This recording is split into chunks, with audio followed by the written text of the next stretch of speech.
होते.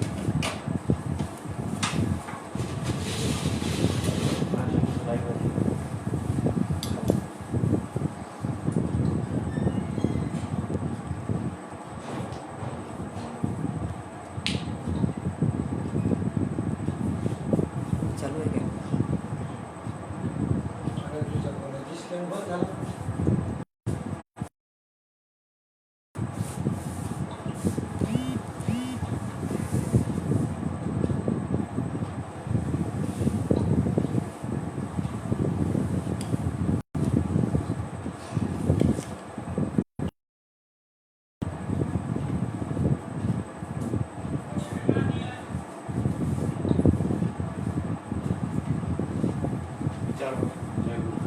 जय गुरु. माझा आवाज येत आहेत का? ते चालू ठेवते सांग कमेंट्स. माझा आवाज येतोय का?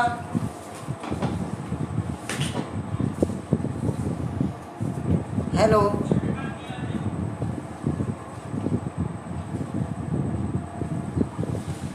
माझा आवाज येतोय का?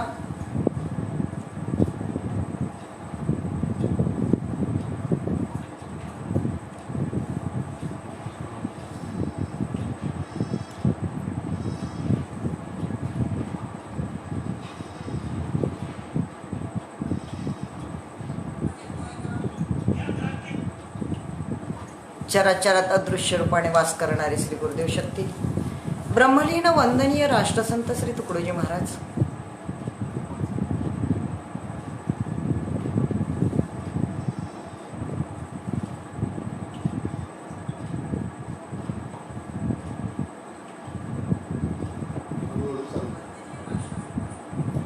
चराचरात अदृश्य रूपाने वास करणारे श्री गुरुदेव शक्ती, ब्रह्मलीन वंदनीय राष्ट्रसंत श्री तुकडोजी महाराज, वैराग्यमूर्ती संत गाडगे बाबा, शिक्षण महर्षी भाऊसाहेब पंजाबराव देशमुख, चूल आणि मूल या भावनेला मोडीत काढीत स्त्री शिक्षणाचा पाया रोवला, स्त्रियांना सन्मानतेची वागणूक मिळवून दिली.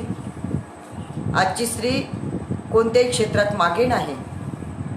स्त्रीची संपूर्ण जीवनशैली तिने पूर्णपणे बदलवली. अशा श्री शिक्षणाचे आराध्य दैवत, भारतातील पहिली महिला शिक्षिका, मुख्याध्यापिका, स्त्री शिक्षणाच्या प्रणेत्या, विद्येची जननी आणि समस्त स्त्रियांना प्रकाशाची वाट दाखविणाऱ्या, मुलींना दिली सरस्वतीची सावली अशी ही थोर माऊली सावित्रीबाई फुल्यांच्या कार्याला सलाम पावलो पावली. अशा क्रांतिज्योती सावित्रीबाई फुले, भोसल्यांची सून जाधवांची लेक जिजाऊ जगली शोभली माऊली नंबर 1, अखंड भारत देशाचं गौरव,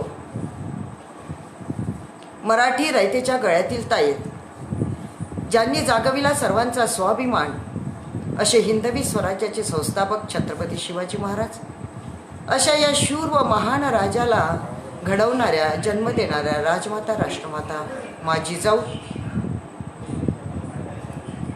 गार्गी, मैत्री, कौसल्या, जानकी, माता ताराबाई, अशा इतिहासकालीन ज्यांनी आपली जीवाची पर्वा न करता देशासाठी, समाजासाठी प्राणाची आहुती दिली, अशा इतिहासकालीन माता आजच्या अखंड भारत देशाच्या लोकशाहीच्या देशात ज्या स्त्रियांनी आपली विद्वत्ता, आपलं राष्ट्रप्रेम, देशप्रेम समाजासाठी अर्पण केलं, अशा आताच्या राष्ट्राच्या पहिल्या राष्ट्रपती आदरणीय प्रतिभाताई पाटील, स्वर्गीय इंदिराबाई गांधी, स्वर्गीय सुषमाताई, संसदेमध्ये, लोकसभेमध्ये, विधान परिषदेमध्ये आपल्या भागाची, आपल्या महिलांची दुःख सरकार दरबारी मांडणाऱ्या आमच्या आमदार, खासदार वाघिणी मी अभिवादन करते. ज्या माऊलीनं मला जन्माला घातलं ती माऊली स्वर्गीय प्रभाताई सर्वप्रथम नतमस्तक होते. जगाचा पोशिंदा की आज जी मी आहे ती या शेतकऱ्यामुळं आहे, त्या शेतकऱ्याला सर्वप्रथम नमन करते. आणि आजच्या करते माझ्या व्याख्यानाचा विषय ग्रामोन्नतीतील महिलोन्नती. वंदनीय राष्ट्रसंत तुकडोजी महाराजांनी ग्रामगीते माझे हृदय त्यात बसले सद्गुरु राय, बोध त्यांचा प्रकाशमय दिपवून टाकेल सर्वांशी. म्हणून आपलं स्वतःचं हृदय ग्रामगीतेत मांडतांनी राष्ट्रसंतांनी 41 अध्यायाची ही ग्रामगीता जेव्हा शेतकऱ्याला अर्पण केली तेव्हा त्यांनी जीवनाच्या संपूर्ण अंगाचा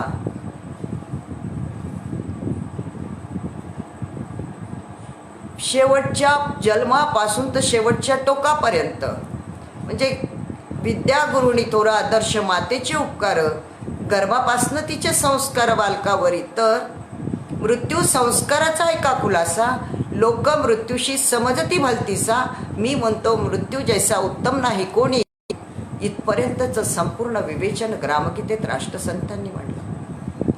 पण त्याचबरोबर मधोमध्ये 20व्या अध्यायामध्ये मात्र स्त्रीला, आईला, महिलेला मांडायला मात्र विसरले.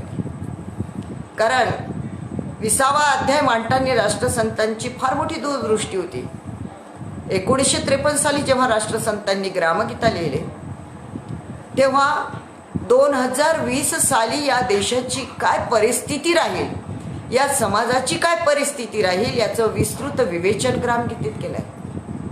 आणि म्हणूनच लिहिलं की ग्रामगीता नव्हे पारायणाशी, वाचता वाट दावी जनाशी, समोळ बदलवी जीवनाशी, मणी घेता अर्थ तिचा, ही नव्हे फुले टाकण्याशी, ही ग्रामाची उद्धार दृष्टी, आजच्या युगाची सज्जीवनबुटी मानतो आम्ही ग्रामगीता. कोणी दुःखाने होरपळला, कोणी संसार तापे तापला, कोणी असायपणे संकटी पडला, त्याशी धीर देई ग्रामगीता.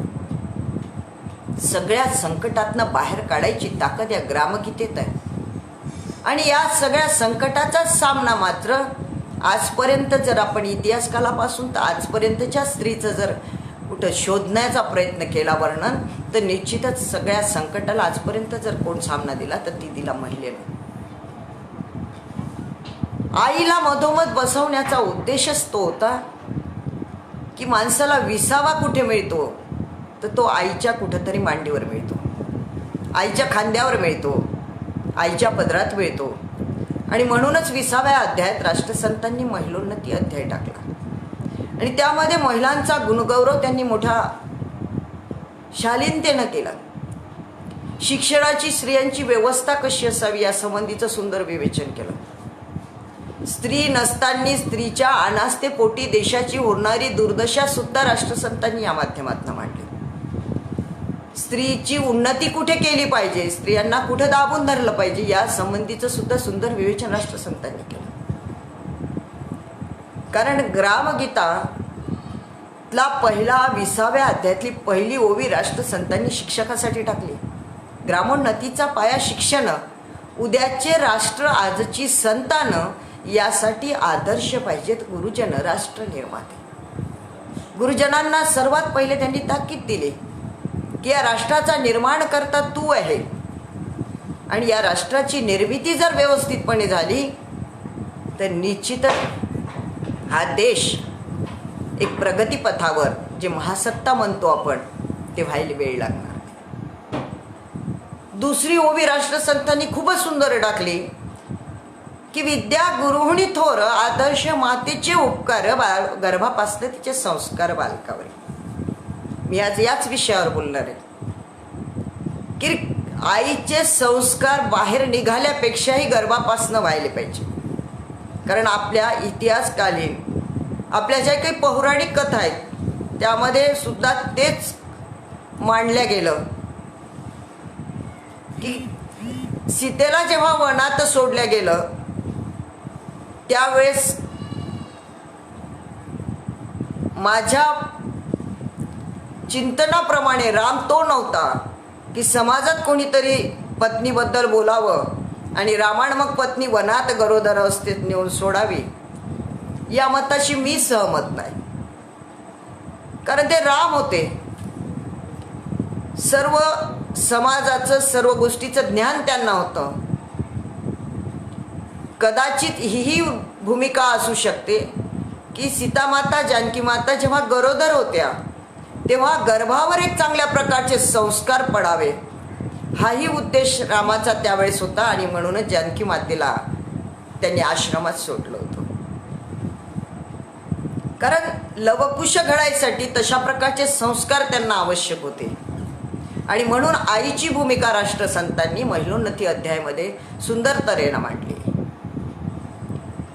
मातेच्या स्वभावे पुत्राची घडण, त्याशी उज्ज्वल ठेवी तिचे वर्तन, स्त्रीच्या तेजावरी पुरुषाचे मोठेपण ऐशीचे आहे. म्हणती बाप तैसा लेख, परी माऊलीचे महत्व अधिक, मातृशक्तीनेच वाढती सकळीक मुले चारित्र्याने. आईचं चारित्र्य जर चांगलं असलं तर निश्चितच मुलं सुद्धा चांगल्या प्रकारची घडवल्या जाऊ शकतात. आईची भूमिका समाजात, संसारात, प्रपंचात, जीवनात फार महत्वाची आहे. पण आज स्त्री पुरुष रथाची दोन्ही चाके आपण म्हणतो बरोबर, मुलांना मुलींना सहशिक्षण द्यावं हेही म्हणतो बरोबर, मुलांपेक्षा मुलगी कमजोर नाही हेही म्हणतो आपण. परंतु लक्ष नाही आज तिकडे. नाही मुली बाळींना उत्तम नडे, कुरण वाढू द्यावे ढोरांसाठी पुढे तैसे झाले शिक्षणाचे. आम्हाला बरं माहीत म्हटलं की मुलगी बहुशिकली शाळे म्हाजारी, पण स्वयंपाक करताना घरी काय करावी विद्या चातुरी, कामावी न लंगडी ती.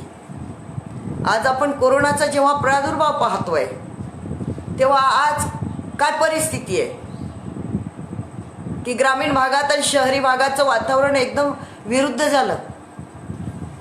की ग्रामीण भागात लोक आजही आनंदानं जगत आहेत. सगळी शहरात गेलेली माणसं नोकरीसाठी, उद्योगधंद्यासाठी सगळी गावाकडे पळत येत आहेत. याला कारण काय?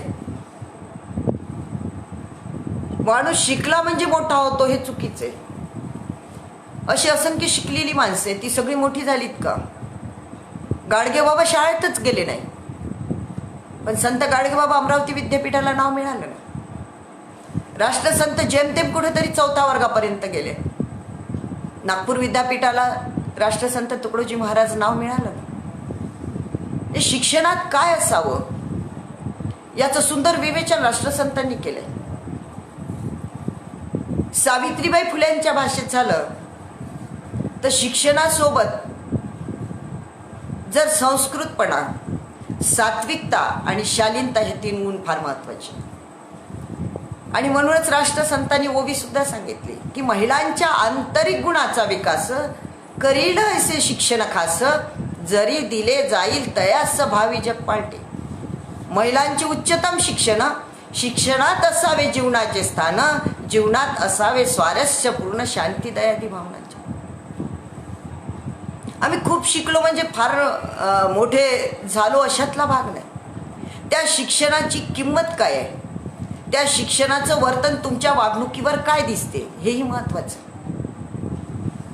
आमच्यात जर संस्कृतपणा नसेल तर त्या शिक्षणाला अर्थ नाही. आमच्यात जर शालीनता, नम्रता नसेल तर त्याही शिक्षणाला आवश्यक काही अर्थ नाही. संस्कृतपणा असला पाहिजे, सात्विकता असली पाहिजे. आणि या 3 गुण जर सावित्रीबाई फुल्यांच्या शिक्षण देण्याच्या उद्देशाने जर सफल होत असेल तर त्या खऱ्या सावित्रीच्या लेकी ठरल्या. कधी कधी मला वाईट वाटते किंवा शहरी भागातनं मी जेव्हा फिरते, काही ग्रामीणही भागात तशी परिस्थिती आता निर्माण झाली. प्रत्येकाला वाटायला लागलं की मुली खूप शिकवाव्या, पण त्या शिक्षणाचा उपयोग आम्ही कुठपर्यंत केला? नुसता पुस्तकी ज्ञानापुरता की पाश्चिमात्य संस्कृतीचा आम्ही अवलोकन करण्याचा प्रयत्न जास्त केला? पुष्कळदा आम्हाला असं वाटायला लागते की आम्ही खूप फॅशनेबल राहिलो म्हणजे फार मोठं झालो, फार समाज आम्हाला मोठं समजेल अशातला भाग नाही. कधी कधी माझ्या डोक्यात विचार येते की आमच्या प्रतिभाताई सगळ्या देश फिरल्या, त्यांनी नाही कधी हो असं वाकडं तिकडं वागल्या, त्या सुद्धा एक आमच्यासाठी आदर्श ठरल्या. इंदिराबाई सगळं जग फिरल्या, सुषमाताई स्वराज आपण पाहिल्या. मग ह्या जर एवढ्या मोठ्या स्त्रिया जर आपलं प्रदर्शन कुठं मांडायचा प्रयत्न केला नाही तर मग आम्ही फार सामान्य. आम्ही आमच्या छोट्याशा डिग्रीचं समाजासमोर का असं एवढं मोठं प्रदर्शन करतो. म्हणून कधी कधी असं वाटतं की सावित्रीबाई फुले कधी पाहत असतील तर त्यांना काय वाटत असेल की मी याच्यासाठी मुलींना शिकवायला लावलं का. कधी कधी मनात चर होते. एखाद्या महाविद्यालयासमोर जाताना आज सगळी शिक्षणाची दुरावस्था झाली. राष्ट्रसंतांना 1953 साली माहीत होतं की या शिक्षण संस्थेची व्यवस्थेची काय अवस्था राहील की रस्ती खाद्यपेय वैभवशाली विद्यालय चैन हेच जणू जीवन दे कोणी सोय लावावी कोणा. शिक्षण हे चैनीचं साधन झालं. कारण ग्रामीण भागातली मुलं जेव्हा शहरी भागात शिक्षणासाठी जातात तेव्हा कधी कधी मनाला वाईट वाटते की हा बाप रात्रंदिवस राब शेतात राबतो. धड त्याला साधी चप्पल चांगली मिळत नाही, चांगले कपडे बनेन सुद्धा मिळत नाही आणि पोरांचे सर्व लाड करायसाठी तो शिक्षण माझी मुलं उद्या शिकतील मोठे होतील या आशेनं पोरांना शहरात पाठवतो. आणि मग त्या पोरांची वागणूक पाहिल्यावर मग लक्षात येते की खरोखर आम्ही आईवडिलांचे ऋण किती फेडतोय. म्हणून शिक्षणात असावी शालीनता, नम्रता आणि शिक्षणाचे गुण देताना ही सर्वात मोठी जबाबदारी पडते आमच्या आईची. कारण मातेच्या स्वभाव आहे पुत्राची घडण. जशा प्रकारचा आईचा स्वभाव तशा प्रकारचं. कारण राष्ट्रसंतांनी हे जे सगळं लिहिलं हे स्वानुभव संमत लिहिलं. स्वतःचा अनुभव त्यात मानला आणि तो मांडण्याचा प्रयत्न राष्ट्रसंतांनी केला. आज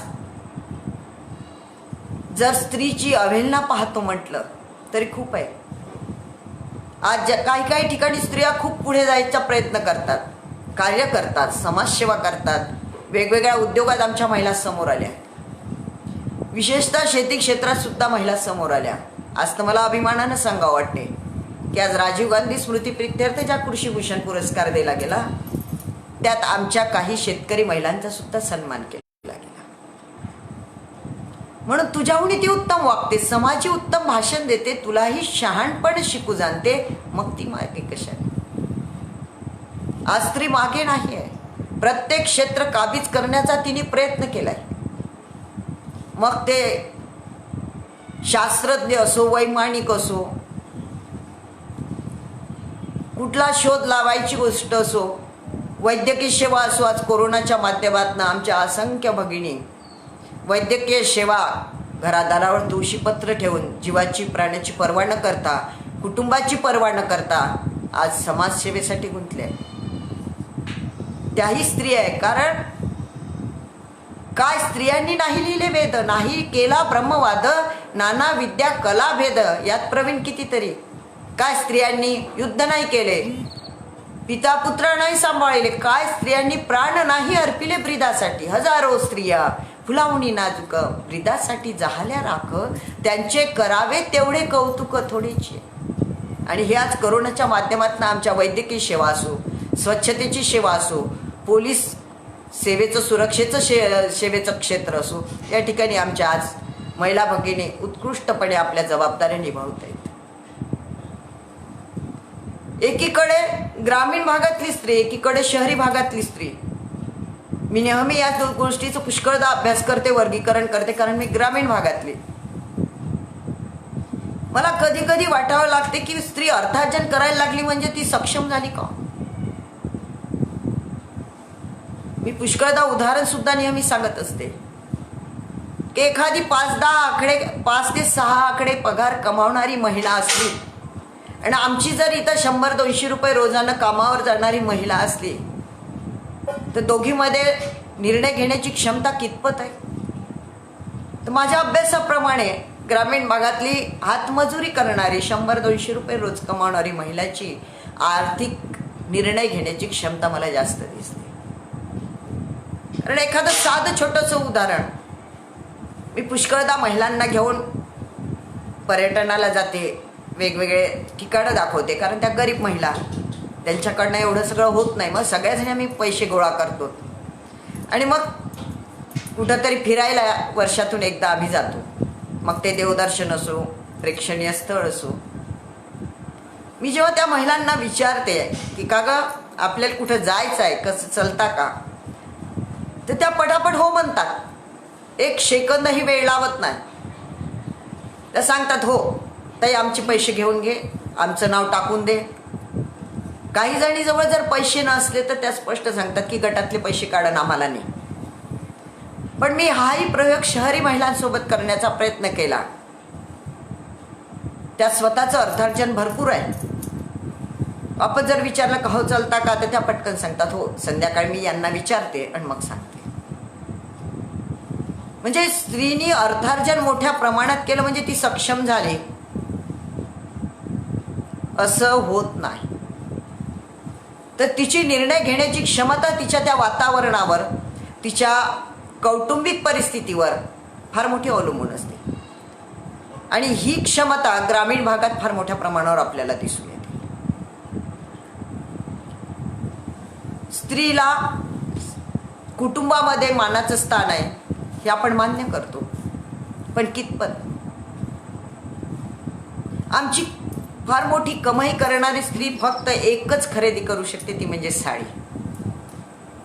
मला नाही वाटत की एखाद्या महिलेनं माझा स्वतःचा पगार आहे आणि नवऱ्याला न सांगता एखादा प्लॉट घेतला. ती कुठंतरी आधार घेते, भावाचा आधार, वडिलांचा आधार. कारण नवरा जर व्यसनी असला तर तिला हे सगळं करावं लागते. कारण स्त्रीलाच भक्ती, स्त्रीलाच ज्ञान, तिलाच संयम, शहाणपण, तिच्यानेच हलती वाटे संपूर्ण संसार चक्र. या संसाराचं चक्र चालवायची ताकद स्त्रीमध्ये आहे. आणि म्हणून राष्ट्रसंत म्हणतात तिला अशा प्रकारचं शिक्षण दिलं गेलं पाहिजे की तिच्या आंतरिक गुणाचा विकास झाला पाहिजे. आणि ज्या ज्या कुटुंबात, ज्या ज्या स्त्रियांवर अशा प्रकारचं मुलींवर आंतरिक गुणांच्या विकासाचं संस्कार झाले, त्या स्त्रिया निश्चितच समाजासमोर समोर आले. पण आज घरातल्या ज्या स्त्रीनं कुटुंबासाठी एवढं धावपळ केली, एवढं सगळं केलं, उतरवयात काय मिळते हो? हाही एक संशोधनाचा विषय. आजपर्यंत एखादा 2% काही अपवाद वगळता सोडलं तर अशी कधी मुलं म्हणतच नाही की आमच्या आईवडिलांनी आमच्यासाठी खूप केलं. त्याचा एकच शब्द असतो, आमच्यासाठी काय केलं. ती त्यावेळची परिस्थिती. तुम्ही जरी तुमच्या मुलांसाठी आज खूप काही करत असाल तरी तेही त्यावेळेच्या परिस्थितीत तेच म्हणणार आहे की माझ्या आईवडिलांना काय केलं. पण सर्वात मोठं केलं आमच्या आईवडिलांना आमच्यासाठी जन्म दिला. राष्ट्रसंत लहर की बरखामध्ये आईबद्दल खूप सुंदर लिहितात. भरके रखा माता उदर में पिंड यह 9 मास भर, करके रखा सुंदर स्वरूप अंदर से तैयार कर. माऊलीनं बाहेर आल्यावर नाही तुम्हाला नाकडोळी कानं केली हो, अंदरून सगळं तयार करून पाठवलं. भरके रखा माता उदर में पिंड यह 9 मास भर, करके रखा सुंदर स्वरूप अंदर से तैयार कर. दिल जान कर कष्ट को पैदा किया जग में जिने, कितनी हमारी मूढता आखिर न सुख दीना जी.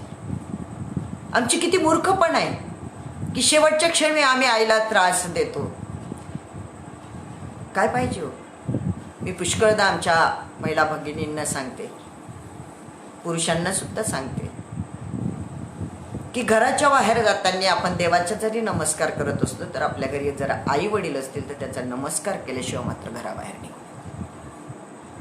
घराच्या बाहेर जाताना पत्नी काही सांगेल, माझ्यासाठी हे आणजा, कुटुंबासाठी आणजा, मुलं काही सांगतील, पण आईला विचारलं आई तुझ्यासाठी काय आणू, आई एकच उत्तर देते, काही नको सांगू बाबा, लवकर घरी ये. ही आतुरता आहे, प्रेम, जिव्हाळा फक्त माऊलीच्या ठिकाणी आहे. आणि म्हणून राष्ट्रसंतांनी माऊलीबद्दल एवढं सगळं लिहिलं. काय नाही केलं होते तिने आपल्यासाठी. नहीं दात थे जब ओट में दूध को पिलवा दिया, जानते खाने पीने चोच से खिलवा दिया, नहीं जानते दिल दुनिया जब हर लफ्ज को पढ़वा जिने, कितनी हमारी मूढ़ता आखिर न सुख दीना जी. जेव्हा आम्हाला दातही नव्हते आमच्या ओठात, आम्हाला खायची काही अक्कलही नव्हती, तेव्हा तिने छोटे छोटे घास करून चिवचा कावचा करून आम्हाला खाऊ घातला. आम्हाला समाजाची भाषा माहीत नव्हती, या जगाची भाषा माहीत नव्हती. तेव्हा ती भाषा तिने शिकवली. हात धरून पाठीवर लेखणीनं आम्हाला आई करायला सांगितलं. एवढे सगळे कष्ट तिने आमच्यासाठी केले आणि आम्ही शेवटी तिला काय देतो? प्रत्येक जण जर खाटेवर पडलेली आई असली तर तिच्या मृत्यूची वाट पाहतो. आपल्या मुलाचं जर खूप काही दुखलं, खूप मोठा आजार झाला, तर मला नाही वाटत कुठली आई असेल की हा मुलगा कधी जाईल म्हणून वाट पाहणारी. पण आई जर खाटेवर असली तर मुलं मुली सुना मात्र आमची आई कधी जाते म्हणून वाट पाहते. केवढं दुर्दैव आमचे. जीवनात एकदा मिळणारा तो जीव आहे, देव आहे आपल्यासाठी. कारण आईसारखं दैवत या जगतावर नाही. अशा या दैवताचं आज जर आम्ही समाजामध्ये चित्रण पाहतोय तर फार वाईट आहे. आमच्या ग्रामीण भागातली मुलं आई वडिलांना काहीतरी तो 1000 रुपयाचा महिना मिळतो, 600 रुपयाचा आता 1000 रुपये झाला. तिच्या त्या येणाऱ्या महिन्यातनं माझी कुठंतरी दारूवाल्याची सोय होते, माझी कुठंतरी गुटख्यावाल्या पांठेल्यावाल्याची सोय होते, म्हणून तो लाजेस्तव त्या मायला आईला बापाला भाकर तरी देतो. पण शहरी भागाची काय परिस्थिती? आमच्या बंगल्याला आमची आई बाबा शोभत नाही म्हणून वृद्धाश्रमात त्याची रवानगी होती. ग्रामीण भागातल्या शेतकऱ्याचा मुलगा कधी आपल्या आई वडिलाला एकदाच घराच्या दुसऱ्या भागात काढेल, वेगळं ठेवेल, पण घराच्या बाहेर एकदम वृद्धाश्रमात नाही न्यावं टाकणार. ही नाळ कुठंतरी जुळल्या गेली पाहिजे. याच्यासाठी संस्कार फार महत्वाचे आहे आणि ते संस्कार पुस्तकातनं नाही मिळत. ते संस्कार कोण्या व्याख्यानातनं नाही मिळत. ते संस्कार मिळते घरातल्या संस्कारात. येणारी असते ती आई. आ म्हणजे आत्मा, ई म्हणजे ईश्वर. या दोहांच्या या आई या शब्दाचं आहे ते भांडवल. ईश्वराचा आत्मा म्हणजे आई आहे. आणि या आईला, या माऊलीला, कारण संती माऊलीचे रूप धरिले तरी ते देवपणासी पावले. नाना साधने घेऊन फिरले तरी त्यांना गवसले देवरूप. संताला देव व्हायचं होतं. खूप साधनं केले, खूप प्रयत्न केले, योगतप माया केली, पण जमलं नाही. पण जेव्हा त्यांनी माऊलीचं रूप घेतलं, ज्ञानेश्वर माऊली, तेव्हा मात्र त्यांना देवपण प्राप्त झालं. माय काय करत नाही, आई काय करत नाही. पक्षामध्ये सुद्धा तेवढं आहे. आपल्यालाच माया अशातल्या भाग नाही, पक्षामध्ये आहे. बहिणाबाईंना सर्वांना माहीत आहे. खोप्यामंदी खोपा सुगरणीचा चांगला, एका पिलासाठी तिनं झोका झाडाली टांगला. नुसतं एकटं पिल्लू ती देते आणि त्याच्यासाठी ती झाडावर इतका सुंदर खोपा विणते. तीही सुद्धा एक माया आहे.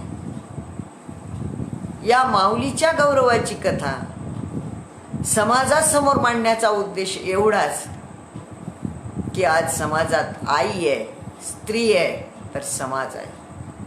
ज्या दिवशी या जगातली स्त्री संपेल, आई संपेल, त्या दिवशी जग नष्ट व्हायला वेळ लागणार. कारण नारी नहीं अबला है, इसे क्यों किया बदनाम है, मौका नहीं तूने दिया, देखा न उसका काम है, आदर्श देवी जान कर तू शक्ति उसको मांगता, यह भी समय आता है कि अबला को सबल जब जानता. अरे जेव्हा तुझ्यावर परिस्थिती येते तेव्हा मग मात्र तू देवी देवतांना मग बोलवतो. मग तुला दुर्गा देवी आठवते, संतोषी माता आठवते, पण तुझ्या घरातली देवी कधी तिच्यासाठी तरी कुठेतरी प्रेम आहे. आज समाजामध्ये या सगळ्या संस्काराचा अभाव आपल्याला फार मोठ्या प्रमाणात येतो. कारण आपल्यासमोर जिवंत उदाहरण आहे की आज 2 महिन्यापासून लॉकडाऊनच्या काळात दारूची दुकानं बंद होती आणि मला तेव्हा फार सुखद वाटत होतं की आमच्या माय मावल्या किती सुखद. एकदाच जेवायला नसलं तर चालते बाबा, पण दारू पिऊन येणारा नवरा नको.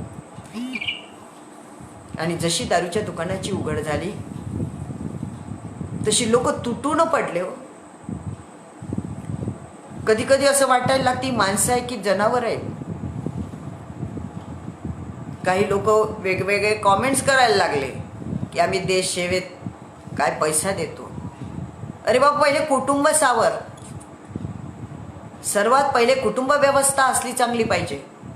कारण ज्याला व्यवहारच कळला नाही तर परमार्थ काय करणार आहे. व्यवहार न कळतो ज्याला, परमार्थ कशाचा त्याला. आणि म्हणून हा व्यवहार योग्य प्रमाणे करण्यासाठी घरातली स्त्री मात्र थोडीशी कणखर असली पाहिजे. स्त्री मोहिनी असली पाहिजे, वैरागिनी असली पाहिजे. आणि प्रसंगी तिला कठोर रणचंडिकेचं रूप सुद्धा संसारासाठी घेता आलं पाहिजे. आज समाजामध्ये जे फार मोठं व्यसन दारूचं वाढलं, त्याला आवर आमची आई घालू शकते. मी नेहमी सांगत असते की आमच्या पोराबाळांचा प्रेमळ चाळा पूर्वी लहान मुलांचा मुलगा होतो ढोंगे भोपळा अति लाडाने. मुलगा थोडासा व्यसन करून आला, एखाद्या दिवशी गुटक्याची पुडी खाऊन आला आणि थोडा उशीर झाला, आईने जर दार उघडलं रात्रीचं, वासाला तोंडाचं, तर आईने जर विचारलं, बाबा तू काय खाल्लं रे? वास येतो तोंडाचा, तर पोरगा चटकन उत्तर देतो, काही नाही आई, थोडीशी पुडीची सुपारी खा. आई त्यावेळेस काही बोलत नाही. परत दुसऱ्या वेळेस तीच परिस्थिती. त्या मुलाची हिंमत वाढते. आणि मग एक दिवस थोडीशी दारू सुद्धा घेऊन येतो. आईला वाटते वास आलाय तरी पोरं फार हुशार आहेत, सांगतात थोडीशी घेतली. आणि त्या थोडीशीचा एवढा परिणाम होतो का पोरगा व्यसनाधीन होतो. घरी खंबीर बाप असतो. आईला वाटते बाप पोरांना मारेल, घराच्या बाहेर काढतील, म्हणून आई बापाचं जवळ ती घराणं सांगत नाही आणि पोराला तेच फावते. आणि मग एकदा व्यसनाधीन झाल्यावर मग मात्र तो आई वडिलांची किंमत ठेवत नाही. याला जबाबदार कोण? पहिल्याच दिवशी मुलाच्या तोंडाचा वास आला, त्या दिवशी आईने जर एक गालफाडीत मारलीस, ती घराच्या बाहेर काढून दिलं असतं, काय झालं असतं? मुलगा घराच्या बाहेर गेला असता. त्याचे शोकच इतके असतात की कोणी रुपया देत नाही, आपोआप वापस घरी आला असता. पण आमच्या माय माऊल्या फार फार दयाळू मायाळू. नाही बाई, एकुलतं एक पोरगा आहे, पोराने जीवाचं काही कमी जास्त केलं तर काय करावं, मरे ना. राष्ट्रसंत म्हणतात, पुत्र व्हावा कुळ उद्धारी, एरवी ती वांझची बरी, ऐसे बोलले निर्धारी ग्रंथा माझी. महाराज म्हणतात, असे जर गुंड पोरं जन्माला घातल्यापेक्षा तू वांझ का राहिली नाही, त्यातही तुझा उद्धार झाला असता. सावित्रीबाई फुल्यांनी काही पुण्या मुलाला जन्म नाही दिला.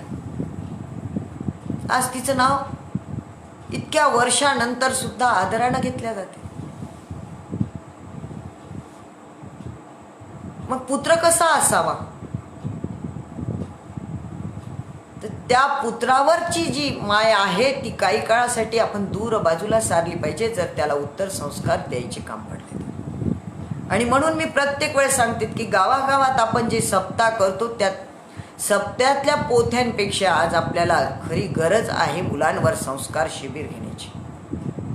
घराघरातनं जर संस्कार शिबिर मुलांमध्ये चांगले दिल्या गेले, मग त्यात योग असो, लाठीकाठी असो, व्यायाम असो, लेझिम असो,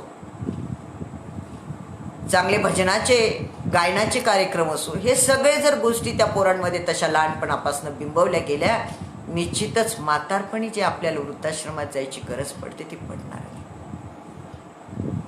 मी एका चांगल्या सुशिक्षित उच्च कुटुंबातल्या श्रीमंत कुटुंब आहे, त्या मुलाला एकदा प्रश्न विचारला. मुलगा म्हणजे तो माणूस झाला की, का रे बाबा, तू आई वडिलांकडे एवढं दुर्लक्ष का करतो?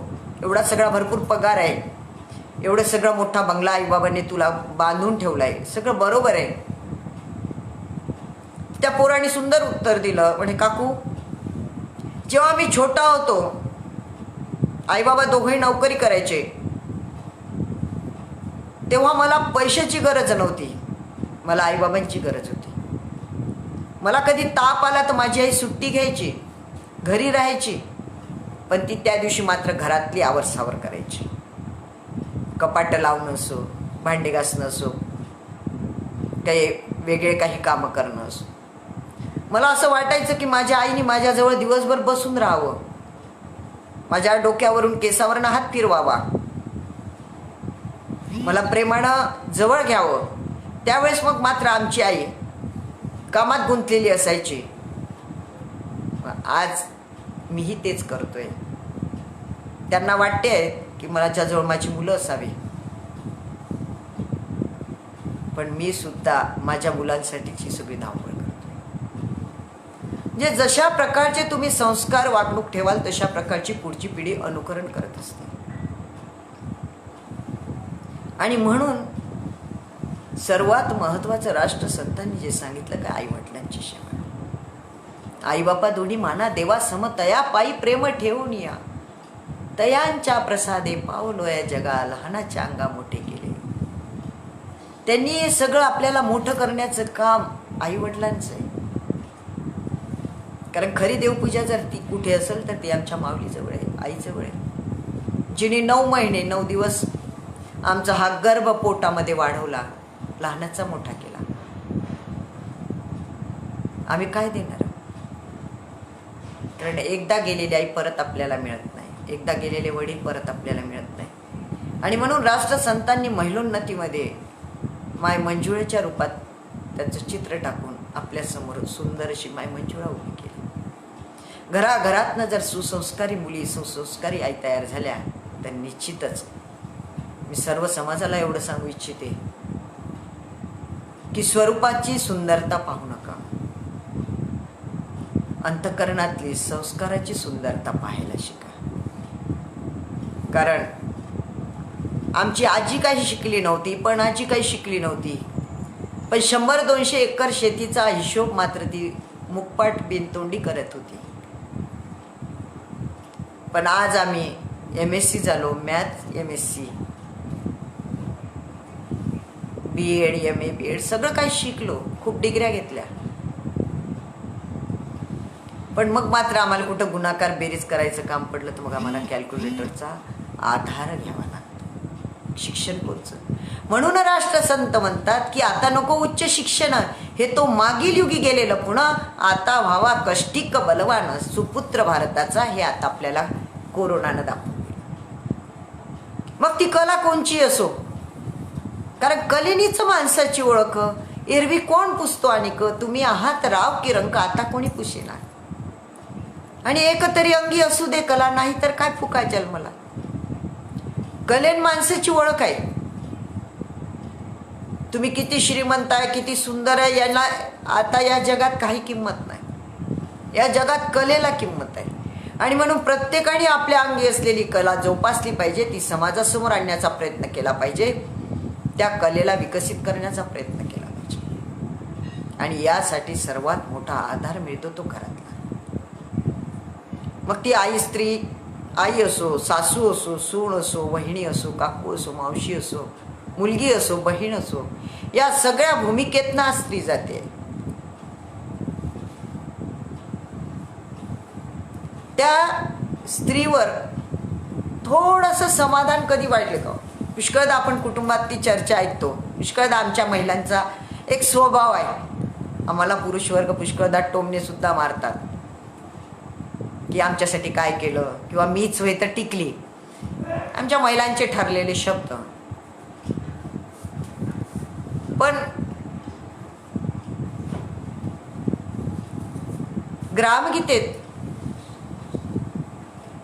राष्ट्रसंत सांगतात की स्त्रियेसारखी मोहिनी नाही, स्त्रियेसारखी वैरागिनी नाही, स्त्रियेसारखी मुलायम नाही, आणि कठोर रणचंडिका सुद्धा आहे.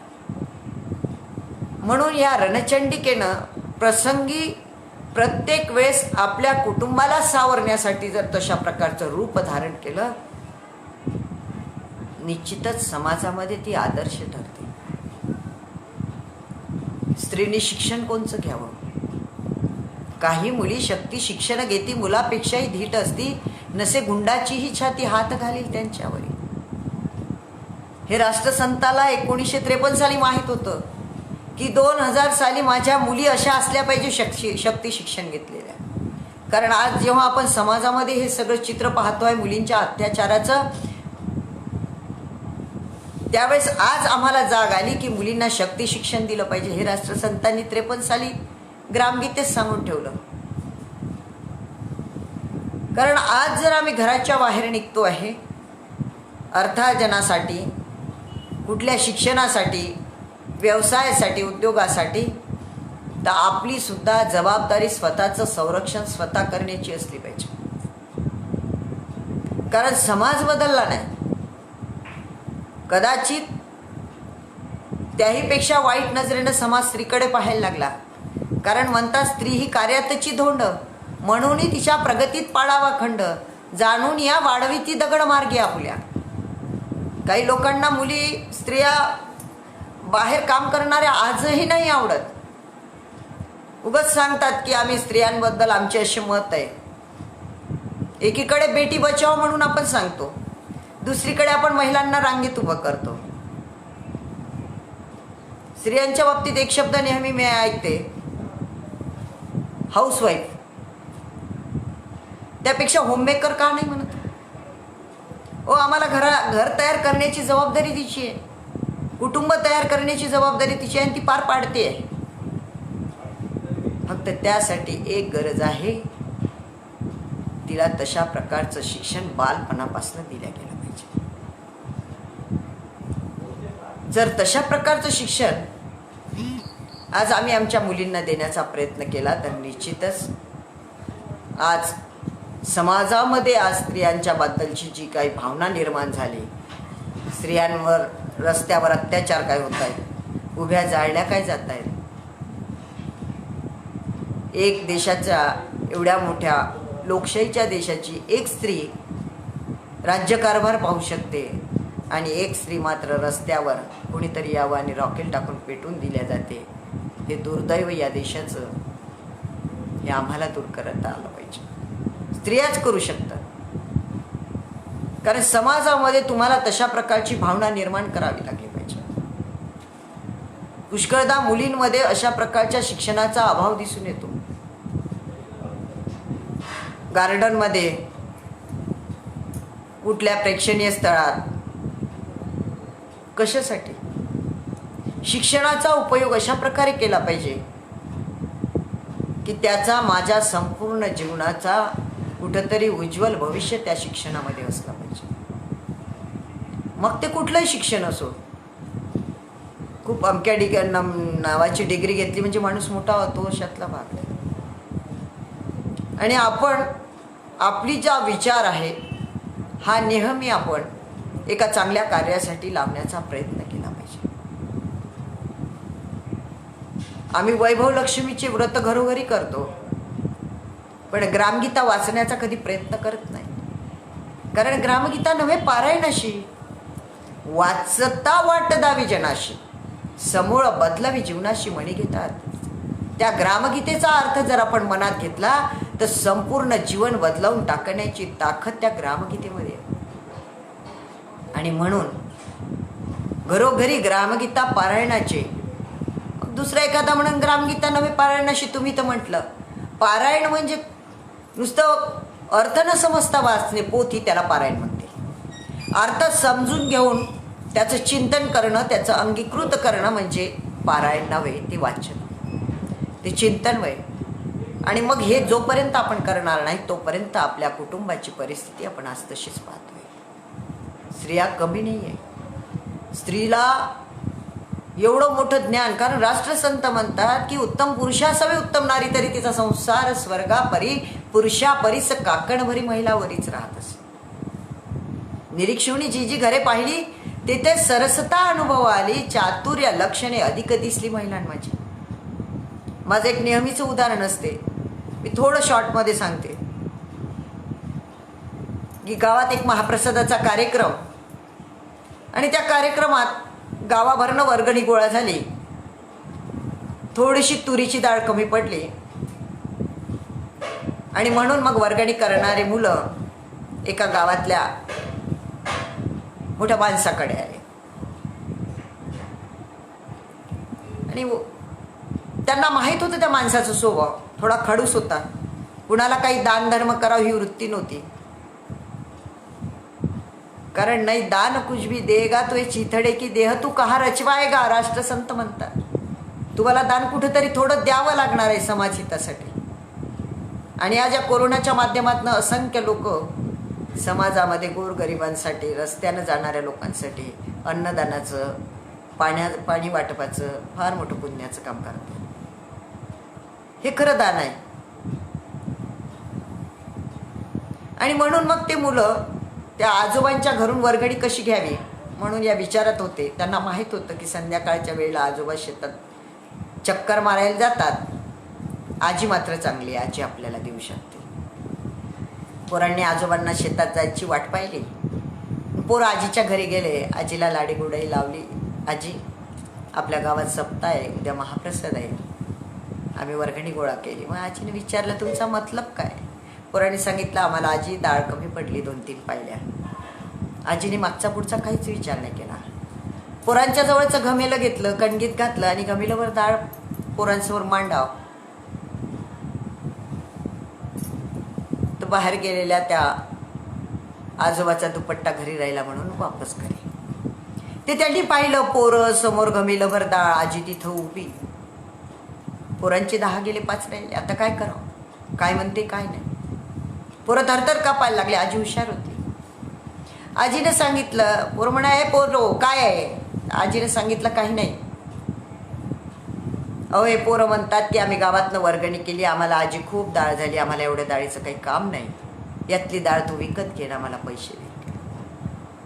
ते आप्पाजी म्हटले, हा, आपल्याला काही डाळीचं काम नाही, आपल्या घरीच कणगीभर डाळ आहे. म्हणते त्या पोरांना 5-50 रुपयाची वर्गणी त्यांना हाकलून दे. आजीनं काय द्यायची ते वर्गणी दिली. पोरांनी ते आपलं डाळी भरलं, घमेलं उचललं, गालातल्या गालात हसले, निघून गेले.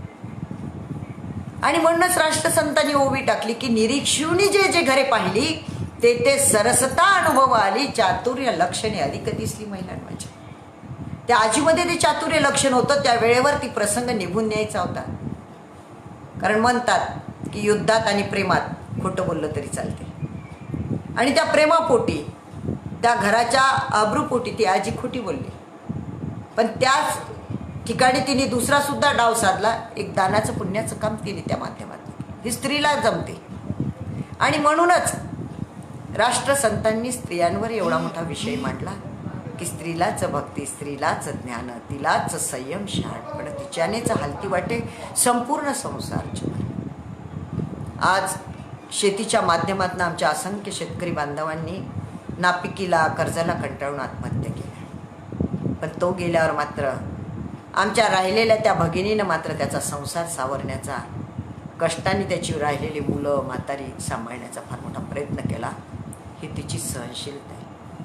हा भगवंतानी, परमेश्वराने, निसर्ग निर्मात्याने तिला दिलेला एक फार मोठा गुण आहे. ती समाधानी आहे. हो, कुटुंबात आपण नेहमी तिच्याबद्दल बोलतो. मग अशी मी सांगितलं, तर काय पाहिजे हो? घरातल्या सुनेनं एखाद्या वेळेस तरी सासूला म्हणावं, आई तुम्हाला ही साडी छान दिसते. ती समाधानी आहे. नवऱ्याने एखाद्या वेळेस ड्युटीहून येताना एखादा जर गजरा आणला आणि हळूच तिच्या केसात मारला, ती समाधानी आहे. गुलाबाचं फुल आणलं, हळूच तिला दिलं आणि कानात हॅपी व्हॅलेंटाईन डे म्हटलं, तर ती समाधानी आहे. नातवांनी आईबाबांसमोर एक लाडी घट्ट केला की आजोबांना सुद्धा आपल्यासमोर सोबत फिरायला घेऊन चला, त्यात ती समाधानी.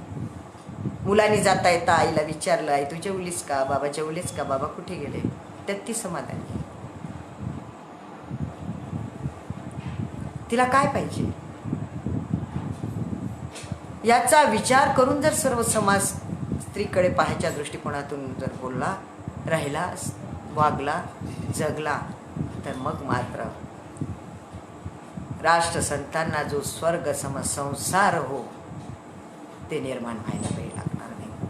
म्हणून प्रत्येकाने आपल्या घरात असलेल्या आईचा सन्मान करावा, घरात असलेल्या स्त्रीचा सन्मान करावा, तिला आदराची, प्रेमाची, सात्विकतेची वागणूक द्यावी. कारण आईसारखं दैवत या जगात दुसरं कोणी नाही, जे राष्ट्रसंतांनी आपल्यासमोर महिनोन्नती या अध्यायाच्या माध्यमातून आपल्यासमोर मांडलं. कारण आज जर जगात स्त्री जर राहिली नाही तर जगाचा नाश व्हायला वेळ लागणार नाही. अशी ही सुंदर स्त्री आपण, तुम्ही, आम्ही. कारण नारी नाही अबला आहे असं जर म्हटल्यात गेलं तर नारीचा अर्थ होतो जिला कोणीही शत्रू नाही, अशी ती नारी. ही नारी आज आपल्याला, कारण या नारीतनंच रामकृष्ण हनुमानांचा जन्म झाला. भगवंताला सुद्धा जन्म घ्यायला आईचं उदर लागलं.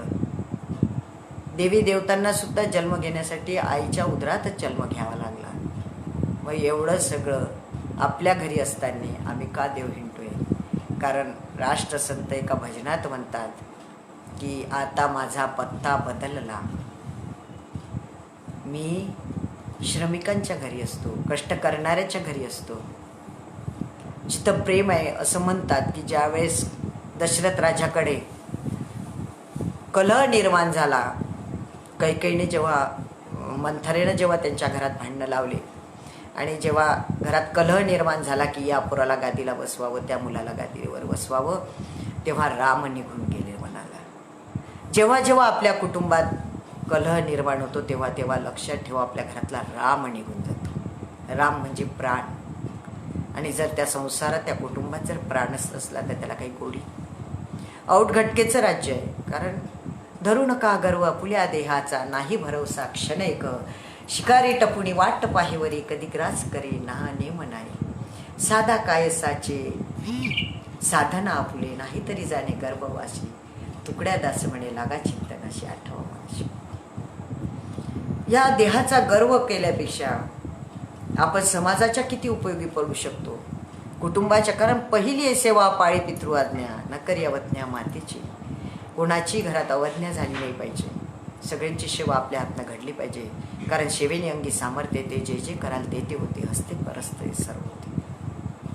हे सेवेमध्ये फार मोठं गुरुत्वाकर्षण आहे आणि हे सेवाचं सामर्थ्य माणसाला या सगळ्या संस्कारात नेतो. म्हणून मी आज आपले अमरभाऊ वानखडे आणि त्यांची सगळी टीम यांनी मला या माध्यमातून आपल्यासमोर राष्ट्रसंतांची महिलोन्नती मांडण्याचा एक चान्स दिला, त्याबद्दल मी त्या सर्वांचे आभार मानते. सर्वांना धन्यवाद देते. जय गुरु.